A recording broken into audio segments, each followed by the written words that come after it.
दोन देश आहे देशात, एक भारत आहे, इंडिया आहे. इंडियातले लोक प्रचंड गतीनं पुढे धावत आहे बुलेट ट्रेननं, आणि भारतातले 1500 रुपये काढण्यासाठी बँकेच्या बाहेर उभे आहे. असे दोन देश आहे. आणि त्या दोन देशांमधली ही कविता. 7वीला असताना माझ्या आयुष्यात जे घडलं, मित्रांनो, मी अशा कुटुंबातून आलो ज्या कुटुंबाला 4 वर्ष स्वतःचं घर नव्हतं.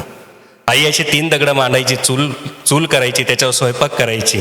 आम्ही सगळे 2 लहान बहिणी, मी, वडील, आम्ही तिथं बसून ते भाकरी खायचो. रात्रीचे जर अचानक पाऊस आला तर सगळं उचलायचो, गढोजे काकांच्या पडवीमध्ये रात्र उभं राहायचो. हा इथून सगळा सुरू झालेला प्रवास आहे. ती 7वीची कविता आपल्यासमोर ठेवतो आणि थांबतो. पुन्हा एकदा सगळ्यांची ऋण व्यक्त करतो. रोजच्यासारखी प्रार्थना झाली, प्रतिज्ञा झाली, आणि शाळेचे हेडमास्तर काहीतरी सूचना द्यायला उभे राहिले. रोजच्यासारखी प्रार्थना झाली, प्रतिज्ञा झाली, आणि शाळेचे हेडमास्तर काहीतरी सूचना द्यायला उभे राहिले. गुरुजी म्हणाले, पोरांनो, पुढल्या आठवड्यात आपल्या शाळेचं इन्स्पेक्शन होत आहे. मी काय काय सूचना देतो त्या जरा नीट ध्यानात घ्यायच्या. सूचना क्रमांक 1, प्रत्येकानं आपापला गृहपाठ पुरा करायचा. मी ताडकन उभा राहिलो, म्हणालो, गुरुजी, माझा गृहपाठ तर रोजचाच पुरा असतो. घरी जायचं, पाठीवरचं दप्तर फेकायचं, आईनं पोटाला पीळ देऊन जपून ठेवलेली टोपल्यातली चतकूर भाकर कोरडीच पोटात ढकलायची, घटाघटा पाणी प्यायचं, हातामध्ये विळा घ्यायचा आणि सारं शिवारभर फिरायचं.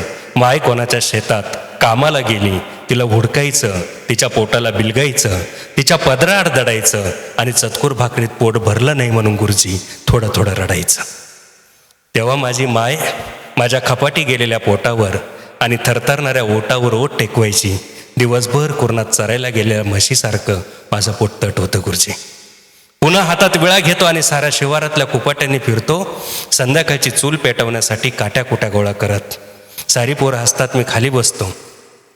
गुरुजी म्हणतात, सूचना क्रमांक 2, शाळेच्या भिंतींना रंग द्यायचा आहे.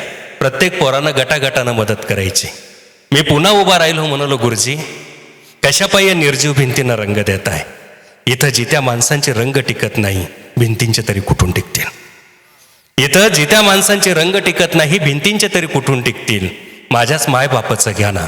माझे नक्षत्रवाणी गोरी माय दुसऱ्याच्या वावरात राबून राबून ढेकळासारखी काळी ठिकर पडली, आणि दुसऱ्यांचे बोजे वाहता वाहता माझा बाप मेरावरच्या बाबळीसारखा मधोमध वाकलाय. गुरुजी, तुम्हाला द्यायचाच असेल रंग त्या भिंतींना तर माझं अजिबात काही म्हणणं नाही. पण तुम्हाला एक सांगून ठेवतो गुरुजी, माझ्या मायबापानं त्या काळ्या विठूच्या पायावर डोकं आदळून रक्ताचा लाल रंग दिला. तो विठू कधी पावला नाही, तर ह्या 2 कवडीच्या रंगानं तुमचा साहेब तरी कुठून पावल गुरुजी? पुन्हा पोरं हसतात, मी खाली बसतो.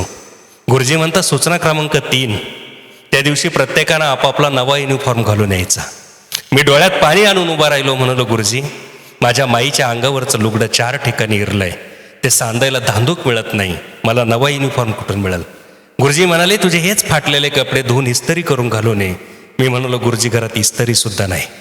तेव्हा मास्तर जाम भडकले, हातामध्ये दप्तर दिलं, पेकाटात लाथ घातली आणि मला शाळेबाहेर काढलं. मी तसाच घरी गेलो, माईला हुडकलं, तिच्या पोटाला बिलगलो, तिच्या पदराआड दडलो, आणि गुरुजींनी इस्त्रीवरून मारलं म्हणून पोट भरून रडलो. मित्रांनो, आईला फार वाईट वाटलं. 1ली ते 6वी वर्गात पहिला येणारा आपला पोरगा आज घरात इस्त्री नाही म्हणून मार खाऊन आला. आई ज्या वावरात कामाला गेली होती त्या मालकाकडून आईनं पैसे उसने घेतले, मला इस्त्री दुसऱ्या दिवशी घेऊन दिली. त्या इस्त्रीचे पैसे काकाजी आईनं 17 की 22 रुपये रोजानं मजुरीनं फेडले. हा काळजातला अनुभव आहे.